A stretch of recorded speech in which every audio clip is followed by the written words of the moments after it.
اعوذ باللہ من الشیطان الرجیم بسم اللہ الرحمن الرحیم۔ آج سے سورۃ یونس کا آغاز کر رہے ہیں۔ شروع اللہ کا نام لے کر جو بڑا مہربان نہایت رحم والا ہے۔ الف لام را، یہ اس کتاب کی آیت ہیں جو حکمت اور دانش سے لبریز ہے۔ کیا لوگوں کے لیے یہ ایک عجیب بات ہو گئی ہے کہ ہم نے خود انہی میں سے ایک آدمی کو اشارہ کیا کہ غفلت میں پڑے ہوئے لوگوں کو چونکا دے اور جو مان لیں ان کو خوشخبری دے دے کہ ان کے لیے ان کے رب کے پاس سچی عزت اور سرفرازی ہے۔ کیا یہی وہ بات ہے جس پر منکرین نے کہا کہ یہ شخص تو کھلا جادوگر ہے؟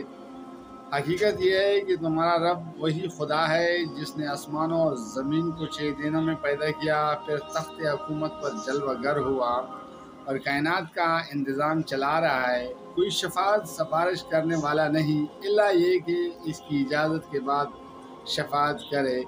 یہی اللہ تمہارا رب ہے، لہذا تم اس کی عبادت کرو۔ پھر کیا تم ہوش میں نہ ہوگے؟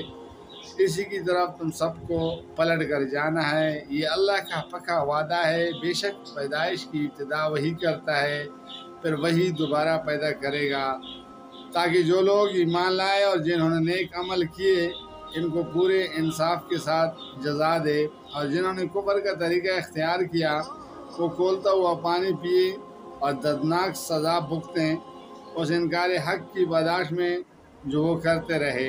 وہی ہے جس نے سورج کو اجالا بنایا اور چاند کو چمک دی اور چاند کی گھٹنے بڑھنے کی منزلیں ٹھیک ٹھیک مقرر کر دی تاکہ اس سے برسوں اور تاریخوں کا حساب معلوم کرو۔ اللہ نے یہ سب کچھ کھیل کے طور پر نہیں بلکہ بامقصد ہی بنایا ہے۔ وہ اپنی نشانیوں کو کھول کھول کر پیش کر رہا ہے ان لوگوں کے لیے جو علم رکھتے ہیں۔ یقیناً رات اور دن کے الٹ پھیر میں اور ہر اس چیز میں جو اللہ نے زمین اور آسمانوں میں پیدا کی ہے نشانیاں ہیں ان لوگوں کے لیے جو غلط بینی اور غلط روی سے بچنا چاہتے ہیں۔ حقیقت یہ ہے کہ جو لوگ ہم سے ملنے کی توقع نہیں رکھتے وہ دنیا کی زندگی ہی پر راضی اور مطمئن ہو گئے ہیں، اور جو لوگ ہماری نشانیوں سے غافل ہیں ان کا آخری ٹھکانہ جہنم ہوگا۔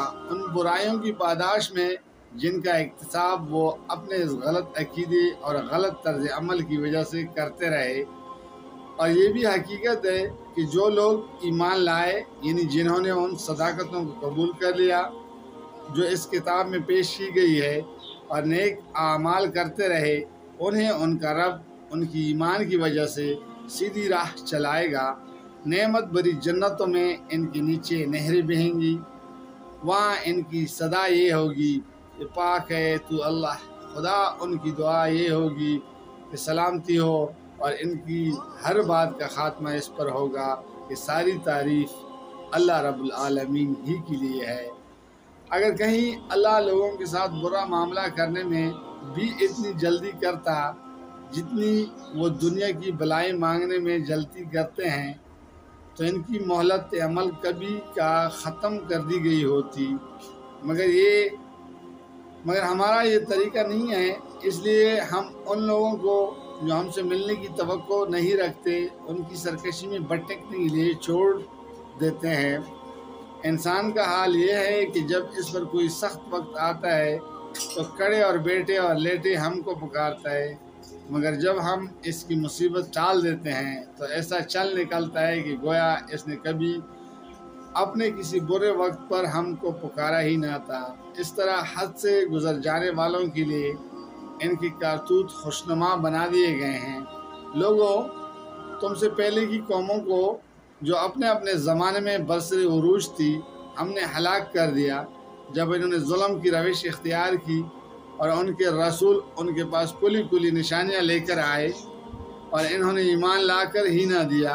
اس طرح ہم مجرموں کو ان کے جرائم کا بدلہ دیا کرتے ہیں۔ اب ان کے بعد ہم نے تم کو زمین میں ان کی جگہ دی تاکہ دیکھیں تم کیسے عمل کرتے ہو۔